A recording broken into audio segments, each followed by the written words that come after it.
있었느니라. 아멘. 11장은 예루살렘 안에 이제 성벽을 짓고 그리고 흩어져 있는 사람들을 모아서 재정착해서 살아갈 수 있도록 제도적인 행정적인 그런 정비들을 했다면, 이제 오늘 묵상 본문 12장에는 이스라엘의 존재 기반인 야훼 신앙, 이 종교적인 제도 정비들을 해야 하니까요.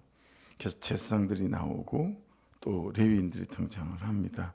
그래서 이 사람들의 가게, 또 그 사람들의 대를 이어서 어떻게 되어져 가는지를 조사해서 이제 신앙생활 자체를 재정돈하고 정비하는 이제 그런 작업을 시작하는 것이 12장의 본문의 내용들입니다. 그래서 1절을 보시면 스알델의 아들 스룹바벨과 그리고 예수와 함께 돌아온 제사장들과 레위 사람들은 이러하니라. 제사장들은 스라야와 예레미야와 에스라와 1차 포르기안 했던 그 리더가 스룹바벨이었잖아요. 그 당시 종교 지도자들이나 또 정치적 영향력을 갖고 있었던 리더십들을 말씀하고 있습니다. 그래서 1절부터 7절까지 여러분 우리 지금 큐티책이 한 단락으로 되어져 있잖아요. 이 내용들이 이제 제사장 가문 최초의 1차 스룹바벨과 함께 포르기안 되어졌던 그런 사람들 이름이 쭉 등장을 하고 있습니다. 근데 여러분, 제사장이긴 하지만 오늘날 우리 시대로 바꾸고 말하면 만인 제사장, 예수 그리스도가 죽으시던 날 지성소의 휘장이 찢어지면서 이제 제사장들이 아니어도 예배할 수 있는 그런 지성소의 문이 열리지 않았겠어요? 그때부터는 신학적으로 만인 제사장이다. 다만 역할에 다름이 있을 뿐이다 라고 하는 거죠. 그런 면에 있어서 여기 명단에 기록된 사람은 신학 시대로 본다면 여러분 개개인의 이름일 수 있다라고 하는 본문의 의미가 있을 수 있어요. 그래서 이름의 의미들이 뭐 별다르지 않습니다. 예를 들어 아마리아 이절에 나오죠. 여호와께서 말씀하셨다 내게. 또 말룩이라는 사람은 통치하시는, 하나님이 나를 통치하시는. 또 핫두스란 이름은 뭐 대적자 이런 뜻도 되고요. 그 3절에 나오는 머리못, 높은 곳들 이런 뜻이고요. 4절에 나오는 잇도, 이건 이제 오바댜의 다른 이름으로 알려져 있습니다.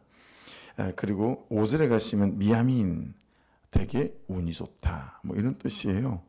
마디아 나오죠. 여호와의 장식품 이런 뜻이고요. 이 무슨 의미냐면 우리로 치면 영희, 철수 뭐 이런 이름이라는 거예요. 그 당시에 너무 흔한 이름. 근데 그 흔하디 흔한 이름, 흔하디 흔한 사람, 어떤 한 사람의 존재, 이런 것들로 또는 이런 분들과 이런 사람들과 이런 한 사람 한 사람의 인생들이 결국은 하나님의 나라를 또 이스라엘을 세워갔다라고 하는 의미가 있어요. 그러니까 정말 별 인생이 없고요. 뭐 대단한 사람이 따로 있는 것이 아니라 그냥 이런 평범한 이름과 또 삶을 가진 한 사람 한 사람들이 어떻게 하나님의 나라를 세워가고 이루어가는가라고 하는 그런 중심이 본문이 말씀하시는 내용 중에 하나가 될 수 있습니다. 그 6절 한번 보십시오. 거기 보면 요야립이라는 사람이 나오죠. 이 사람 이름 앞에는 원어 성경에는 다른 사람들 앞에는 나오지 않는 접속사 와우가 붙어 있어요. 이게 무슨 의미냐면 이제 스마야까지 하고 그 다음에 요야립부터는 또 구분을 짓는 이제 그런 부분이거든요. 그래서 요야립 가문부터는 어떤 원인 때문에 그런지는 잘 모르지만 나중에 이제 나오게 돼 언약에 인을 치지 못한 그런 사람, 그런 가게, 그런 가문. 그래서 무슨 이유와 의미들이 있었을까? 그러니까 여러분 이런 거죠. 같이 시작한 거예요. 같이 돌아온 거예요. 근데 여러분 명단을 비교를 해보면 어느 순간 그 가문의 명단이 쏙 빠져 있어요. 그리고 또 어떤 사람들은 그게 또 들어와 있어요. 그러니까 부침이 있는 거죠. 잘 세워져 가다가 주저앉는 사람들도 있고 또 주저앉았다가 세워지는 사람과 가문들도 있는 거죠. 그런 의미 안에서 우리가 신앙적인 부침이 있을 수 있어요. 그죠? 막 뜨거웠다가 또는 식어졌다가. 그러니까 일상의 삶에서 아주 일관되게 지속적으로 어떻게 하나님과의 관계 안에서 잘 세워져가고 붙어가는가가 되게 중요한 것 같아요. 왜냐하면 좀 뒤에 보시면 예배했던 24반열 중에서도 두 반열이 오늘 본문에는 나오질 않아요. 그런 걸 보면서 신학자들이, 성경연구학자들이 이제 추측하는 거예요. 이 2반열은 어디로 갔을까? 무슨 일이 있었을까? 성경에 기록되어 있지 않지만 내용에 대해서 2반열이 보이지 않는 것들 때문에 이런저런 추측이 이제 난무하는 거죠. 결국은 있다가 없은 것들이 좋은 건 아니잖아요. 그죠? 그들이 어떻게 이 사명과 부르심의 자리에서 탈락했을까? 또는 주저앉았을까? 무너졌을까? 이제 그런 부분 안에서 우리를 묵상하게 하는 대목이 되었습니다. 그래서 어찌하든 여러분 우리가 읽었던 오늘 본문에 나오는 대부분의 사람들은 특히 이제 제사장들 같은 경우 기득권층이잖아요. 이런 사람들은 70년 동안의 바벨론 포로 생활 가운데에서 안정적인 삶을 포기하고 다시 모험하고 시도하고 도전해서 예루살렘으로 돌아온 사람들입니다. 생각해 보세요. 너무 많이 갈등하지 않았을까요? 어떤 아들 중에는 말리지 않았을까요? 아버지 이건 미친 짓이에요. 굳이 그럴 게 뭐 있어요? 그렇죠? 아내가 반대하지 않았을까요? 어떤 집은 아내와 자식들은 가야 합니다, 아버지. 근데 아버지가 가기 싫은 사람도 있지 않았을까요? 여러 사람들이 예루살렘으로 다시 대가집을 해야 되는 땅으로 돌아오는 것들에 대해서 아버지 거기 산발라 도비아 그 총독은 너무 거리가 멀리 떨어져 있다 보니 아닥사스다 왕의 통치권이 미치지 못한대요. 자기 마음대로 한대요. 예루살렘에서는 산발라시 황제래요. 언제 죽을지 모르는데 그 땅으로 왜 갑니까? 이런 일들이 정말 많이 있지 않았었겠어요. 그죠? 많이 갈등했을 거라고 봐요. 그리고 많이 내려놓고 포기한 연후에 다시 예루살렘으로 돌아왔을 거라고 봅니다. 여러분 한번 생각해 보십시오. 좋았던 때가 있으시죠? 신앙적으로든 또는 뭐 결혼 생활 이었든 아니면 자녀들을 키울 때이든 여러분 자녀들이 항상 내 마음 같습니까? 자녀들과도 수시로 어그러졌다가 붙었다가 하는 것 같아요. 그래서 어느 순간부터는 얼굴도 안 쳐다보는 거죠. 저를. 그럼 생각해 보는 거예요. 내가 언제 무슨 실수를 한 거지? 내가 요즘 아이들 잘 못 돌봐서 그런가?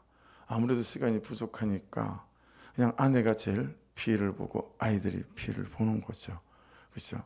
뭐 하든 일상 그대로 해야 되고 그리고 세상에 올라가서 이것저것 해야 되고 그러니 좀 피곤한데 주일 저녁부터는 한 이틀 쉬고 싶다. 이제 몸에 한계를 좀 느끼는 부분이 이제 있는 거죠. 자연스럽게 옆에 있는 아내 또는 아이들 또 성도들도 그런 느낌을 가질 수 있지 않겠어요, 그렇죠? 어쩔 수 없을 거예요. 여러분 그럴 때 뜨거워지고 식었다가 가까워졌다 멀어졌다 하잖아요. 여러분 이제 그랬을 때 어떻게 원래 자리를 우리가 회복시킬 수 있을까라고 했을 때는 결국은 내가 남편과 아내와 자녀와 또는 누구를 위해서 공동체를 위해서 그렇죠? 나를 내려놓고 나를 포기하고 그리고 말씀을 따라 원래 자리로 이렇게 돌아오는 이 삶이 결국은 나로부터 모두를 세워가는 이제 그런 방법이겠죠. 그래서 어제 말씀 자원함보다 앞에 있는 건 부르심이다라고 했잖아요. 그러니까 이 사람들이 갈등하고 그리고 고민하고 가면 이 모든 것을 포기해야 되는데 여러분 수십 년 동안 그들이 쌓아왔던 삶의 이런 거잖아요. 터전이잖아요. 집도 있었을 것이고 부지런했던 사람은 땅도 있었겠죠. 사회적 어떤 위치도 있지 않았을까요? 다 내려놓고 새로 시작해야 되는 거잖아요. 네. 여러분, 그러니 어떤 부르심을 쫓아서 무엇이 더 중요한지, 무엇이 더 우선인지, 이걸 돌아보고 하나님의 나라와 예배를 회복하기 원하는 마음으로 이들이 돌아오지 않았을까라고 하는 거죠. 그래서 여러분, 오늘 말씀 안에서 이 돌아온 사람들이 계속 나오니까요, 내가 돌아가야 될 자리는 어딘가 또 묵상을 해보시고, 돌아가려고 하니 너무 많은 대가지불을 해야 되는데, 야, 내가 그 대가지불 때문에 자원함이 생기지도 않아서 하지만 또 부르심을 쫓아가기도 싫고, 이런 부분 안에서 여러분, 무엇이 더 중요하고 무엇이 더 우선인지를 잘 살펴 주의 뜻을 쫓아 돌아가는 걸음, 바벨론의 삶을 멈추고 돌아서서 다시 시작한 이 사람들처럼 그런 삶의 자리로의 또 영적인 자리로의 회복이 있는 은혜가 있기를 주의 이름으로 축복합니다. 여러분 아시는 대로 다윗 시대는 다 24반열이었어요. 제사장들이 24반열대로 이렇게 돌아가면서 예배 인도하고 뭐 그렇게 했거든요. 근데 1절과 7절 말씀을 따져보시면 여러분 두 반열이 없어요. 안 왔나? 왔는데 돌아갔나? 아니면 왔는데 포기해버렸나? 여타하든 어떤 경우이든 여러분 이 반열은 자기 삶을 못 내려놓은 사람이 아닐까? 대가지불에서 물러선 사람들, 못해, 너나 잘해. 그리고 이 반열은 물러서지 않았을까? 여러 추측이 있습니다. 근데 어쨌든 여러분 이 사람들은 자기 견해, 자기 고집, 내가 옳다라고 하는 것들을 내 방식을 내려놓지 못한 사람들일 수 있지 않을까요? 그렇죠? 자기 삶을 못 내려놓은, 자기 고집을 못 내려놓은 사람들일 수 있지 않을까요? 그러니 스스로 자기 자신에게도 지치고 이 사람 때문에 다른 사람들도 지치겠죠. 이런저런 이유들이 여러분 이 24반열에서 두 반열이 탈락한 이유들이 될 수 있지 않을까요? 그러니 결국은 여러분 생각해 봐야 돼요. 우리가 적용해 봐야 되겠죠. 네, 내가 옳다라고 생각하는 견해들과 고집들이 그렇죠? 자녀를 양육하는 방식이며, 그리고 돈을 벌어가는 방식이며, 시간을 사용하는 방식이며, 말씀이 말씀하신 게 맞나? 내 삶이 비추어 볼 때 그러면서 내려놓고 고치고 바꾸고, 결국은 그런 자기 헌신과 포기가 있는 사람들이 그래도 끝까지 이 걸음을 걸어갈 수 있지 않겠습니까? 그래서 이 하루가 내가 가정 안에서 삶의 역할과 부르심 안에서 나를 포기해야 할 부분은 어떤 부분들인지, 가정의 신앙적인 회복을 위해서 다시 정돈해야 할 것은 어떤 것인지, 이것을 돌아볼 수 있어야 되겠다라고 하는 거죠. 참 이게 소소한 영역이거든요.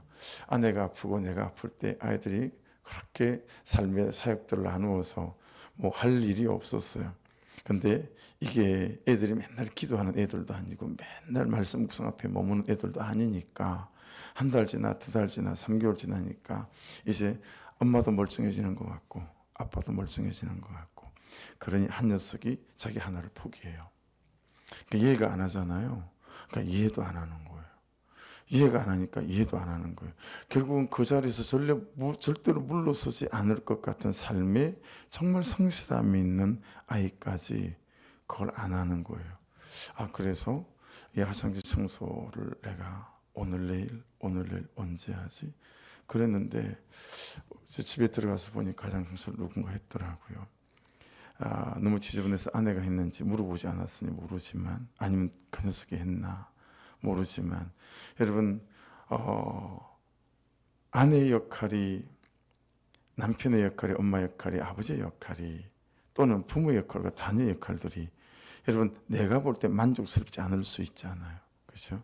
그러면 나도 그 사람과 동일하게 내 삶의 자리를 비워버리면 여러분 이 가정이 어떻게 되겠어요? 그러니까 그 사람이 자기의 삶의 자리를 좀, 존재 자리를 비울 때 내가, 그죠? 은혜가 있어. 당분간이라도 그 사람의 삶의 자리와 존재 자리를 좀 메꿔준다면 여러분 그렇게 또 가정이 굴러가지 않겠어요? 근데 우리는 참 그게 잘 안 되는 것 같아요. 야, 너무 사소한 것까지 기분 테이크가 너무 많고 헌신이라고 하는 충성됨이라고 하는 것이 여러분 나라에만 필요하겠어요? 가정 안에서도 헌신 필요하고 충성됨이 필요하지 않겠어요? 그렇게 되어지게 될 때 여러분 또 이 가정이 추스려지고 또 세워져 가고 그런 모습들을 자녀들이 보고 배우겠죠. 그래서 몰랐죠. 걔들에게 뭘 채워주는 것이 없고 그리고 걔들에게 만족스러운 삶을 한 번도 제대로 준 적이 없다 생각했기 때문에 참 아버지에 대해서 어려워하겠다, 불편하게 생각하겠다, 엄마에 대해서 그렇게 생각하겠다. 인간적으로는 그렇게 생각하는 것들이 있죠. 불평을 늘어놓고. 그런데 걔들 마음 안에 있는 그 마음을 언젠가 확인할 길이 있었죠.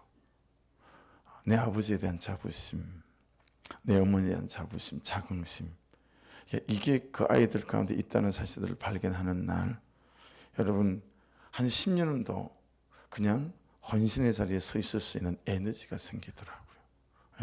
그래서 석유는 바다에서 캐잖아요. 근데 내 인생을 버티고 헌신하고 살아갈 그 에너지는 내 삶의 자리를 잘 지켜나갈 때 생깁니다. 그리고 몰라줄 것 같았는데 다 마음이 있어요. 우리 아버지에 대한 마음, 우리 엄마에 대한 마음, 내 자녀들에 대한 마음 있잖아요. 그 사람에 대한 고마움, 감사함, 이것이 여러분 에너지가 되어져서 우리가 또 걸어가고 뛰어갈 수 있게 하잖아요. 그러니 여러분 이 하루가 가기 전에 다시 그가 잘해서가 아니라 그냥 하나님께서 그를 나에게 주신 사람이기에, 주신 자녀이기에, 주신 공동체이기에, 또한 내가 지금은 어떤 부분을 메꿔야 되나, 이런 것들을 돌아보셔서 여러분 그냥 굳건하게 자기의 삶의 자리를 잘 지켜주신다면 그 모습이 너무 감사하고 고마워서 또 한 사람이 자기의 삶의 자리를 지키는 자리로 돌아오는 그런 일들이 시작될 수 있음을 믿습니다. 8절부터는 이제 가문의 명단들이 쭉 등장합니다. 근데 여러분 잘 보시면 귀한 당시에는 이수와 감미엘 자손밖에 없었거든요. 근데 한 100년의 세월이 지금 지나면서 여러분 레위 사람들의 인구가 엄청나게 증가했어요. 그렇죠? 에스라가 레위 사람들을 바벨론에서 데려왔기 때문에 이처럼 가문의 숫자도 늘어났을 거다라고 하는 거죠. 수명이나 되는 자녀들의 믿음의 가문을 이렇게 유지해가면서 사로잡혔던 곳에서 돌아와 재상이 되고 족장이 됩니다. 그게 열매죠. 여러분이 버티시고 견뎌내시고 헌신하시잖아요. 그러면 이렇게 가정에 살고 가문이 사는 역사들이 나타난다라고 하는 것들을 말씀합니다. 항상 한 사람으로부터 시작합니다. 두 사람이 아닌 것에 대해서 너무 어려워하지 마십시오.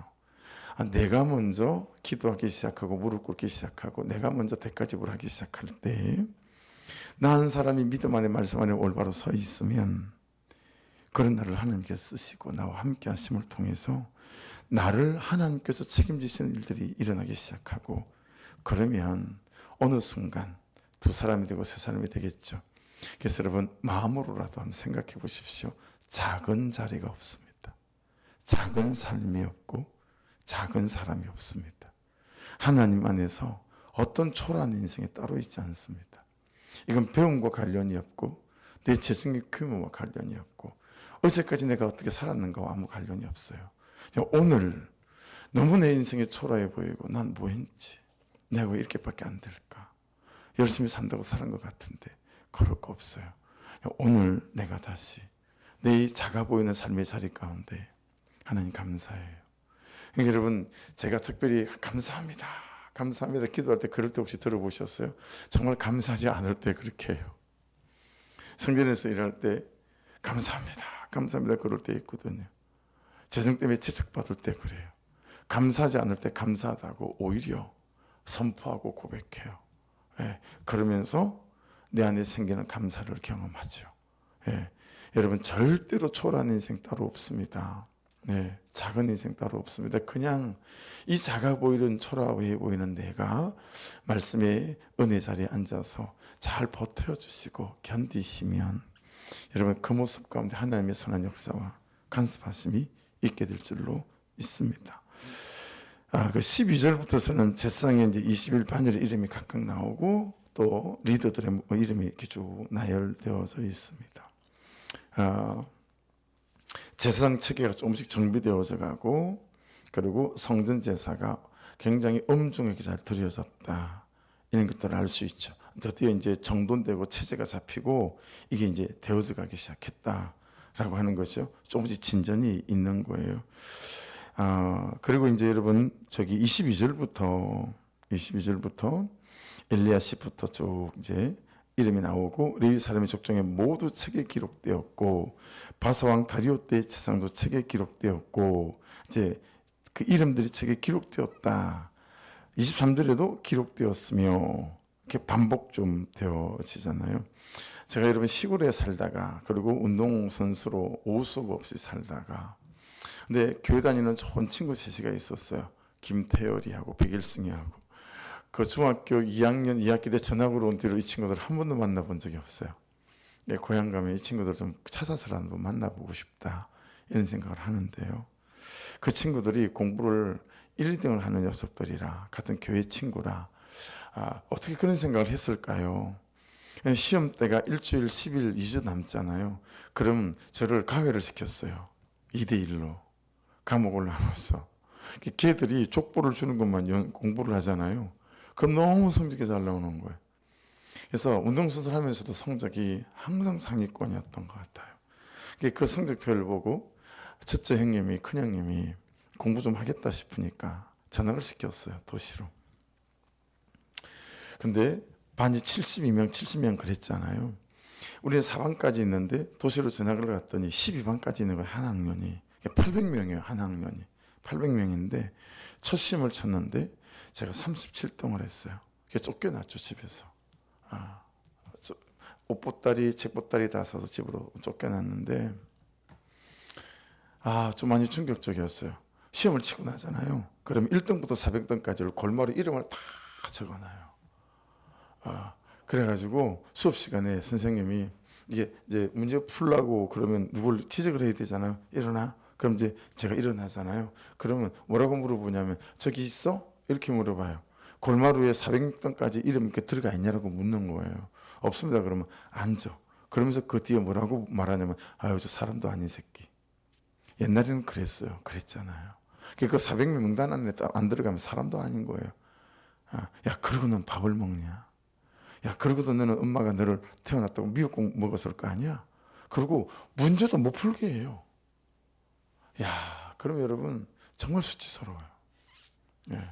저는 뭐 전학 가서 아는 친구도 제대로 없고 그런데 그 400도 안에 공부도 못하니까 정말 억울이 화끈화끈하더라고요. 예.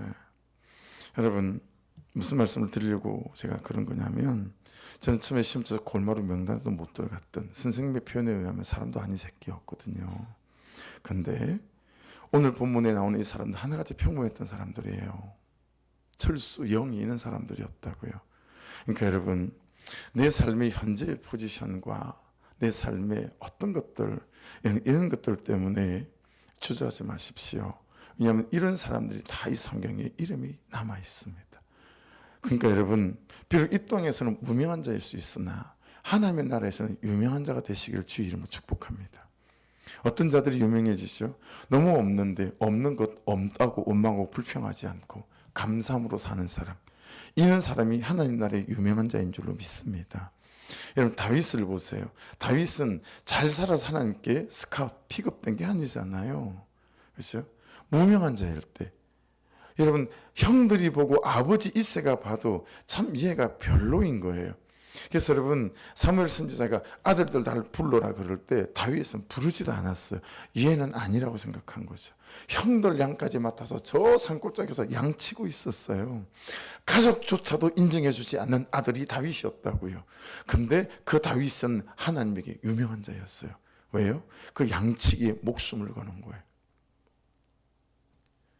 그래서 여러분, 곰이 덤비고 사자가 덤비고 이리가 덤빌 때 어떻게 했어요? 목숨 걸고 양을 지켰어요. 여러분, 목숨 걸고 남편의 자리를 지키세요.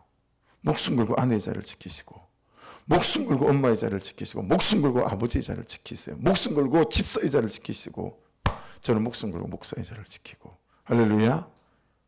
그 사람들이 유명한 자예요. 하나님에게. 세상에서 유명해지려고 하지 마시고 오늘 주신 삶의 자리를 정말 목숨 거는 마음으로 아무리 자꾸 그건 세상이 말하는 거고 하나님은 그걸 안 따진다라는 거죠. 그렇게 해서 오늘 묵상간증을 꼭 읽어보십시오. 여기 세상에서는 무명하나 하나님에서는 유명한 자가 나와요. 참 이분의 삶이 별 것 없어요. 저 인생처럼 별 것 없는데 참 다시 넘어진 자리에서 일어나서 또 이 삶을 살아가려고 하는 이 중심.